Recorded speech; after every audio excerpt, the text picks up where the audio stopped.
Vamos lá, gente. O Casares tem uma entrevista de 1h49, mais ou menos. Na verdade, eu vou resumir pra você. O Casares é um político. Ele é um político. E eu não... Isso, quando eu falo que o Casares é um político, não é uma crítica. Não é uma crítica. Todo mundo tem que ser político. Eu não sou, por exemplo. Eu deveria ser mais político. Eu não sou político. Então, o Casares, ele, por exemplo, ele chama o cara que pergunta pelo nome. Então alguém pergunta, ele fala, fulano, e responde. Ele é um cara, ele não bate de frente com ninguém. Ele não altera o tom de voz. Ele tem sempre um tom meio professoral, assim, meio bonachão, né? Bonachão não é expressão, mas tranquilo. Então, mesmo quando ele é acuado ali, ele escapa bem, ele não entra em bola dividida, o Casares. Ele não tem essa postura, por isso que eu falo que ele é político elogiando, não criticando. Ele não tem essa postura do embate, essa postura de uma pergunta que você não gosta, que ele não gosta, ele responde atravessado. Não, ele tem uma maneira de responder que não entra em conflito. O que me incomoda, às vezes, mas que me frustra é o seguinte: o resumo da entrevista dele é que o São Paulo é o clube que mais estuda no mundo. É o clube que mais planeja, que mais estuda no mundo, que mais vai ver projeto bom. Porque muita coisa do que foi perguntado a ele é assim, por exemplo, vou te dar um exemplo. Casares, o sistema democrático do São Paulo, né? O sócio não vota.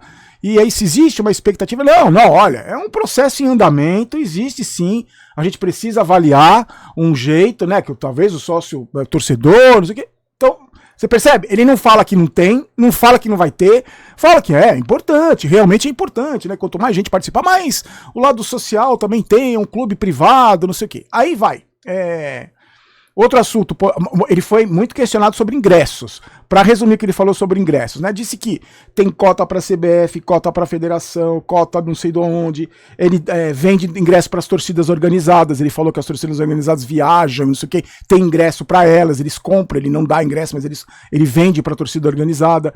Falou que o sócio torcedor não garante o plano, não garante comprar ingresso. Disse que, mas é 1 milhão de pessoas querendo ir, muita gente vai ficar frustrada. Ele foi muito questionado. Foi cobrado sobre essa troca do ingresso. Ele falou, a gente fez uma reunião com a polícia, amanhã ou quarta-feira a gente vai divulgar como é que é o esquema. Sempre não é escapando pela tangente, ou em algumas questões até mas nunca respondendo de uma forma direta.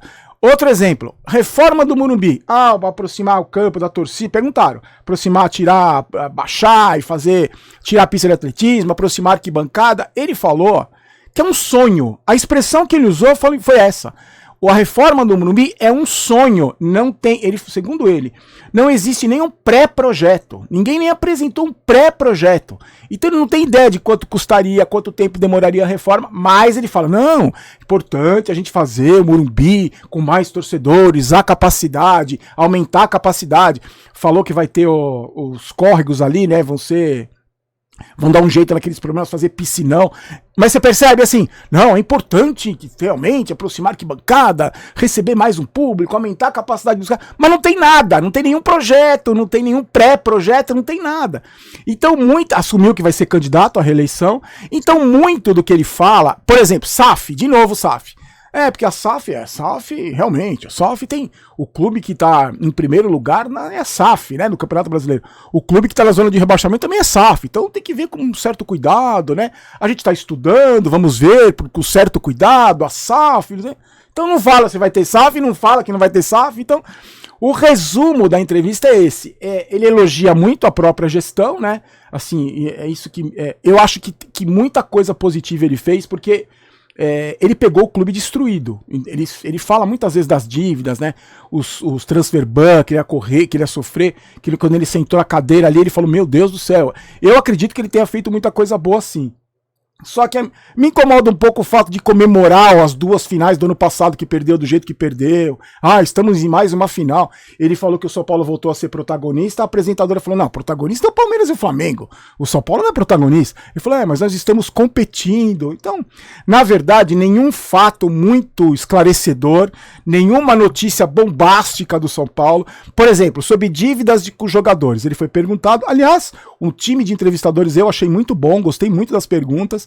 perguntas, ninguém foi lá passar pano, ninguém foi lá babar ovo, foram perguntas contundentes, assim, firmes, sempre com muita educação, que eu não tenho capacidade de fazer, mas se eu tivesse lá, mas muito legais as perguntas. Aí ele foi perguntado de dívida com o jogador. Ele falou assim, ó, isso é um ambiente, é um problema interno, mas o que eu posso garantir é que tá tudo muito bem resolvido com os jogadores.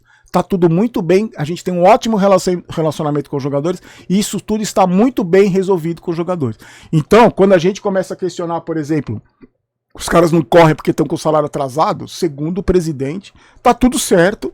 Não disse que se deve ou quanto deve, mas segundo o presidente, os jogadores entenderam perfeitamente. Então isso de atraso de salário, caso exista, né, que deve existir, senão ele falaria que não, então os jogadores aceitaram o que foi proposto pelo clube. Mas você percebe, é sempre veja bem, olha... E eu, quando eu conheci o Casares pessoalmente, ele é assim mesmo, ele tem essa característica. É um político, não tô criticando, mas não teve nada enfático, não teve nada, né, não, vai acontecer, vai virar SAF, vai reformar o Morumbi, vai mudar o processo eleitoral, não teve, sempre vai estudar, vamos ver, então o São Paulo pode ter vários problemas, mas vai tirar nota 10, porque é o clube que mais estuda no mundo.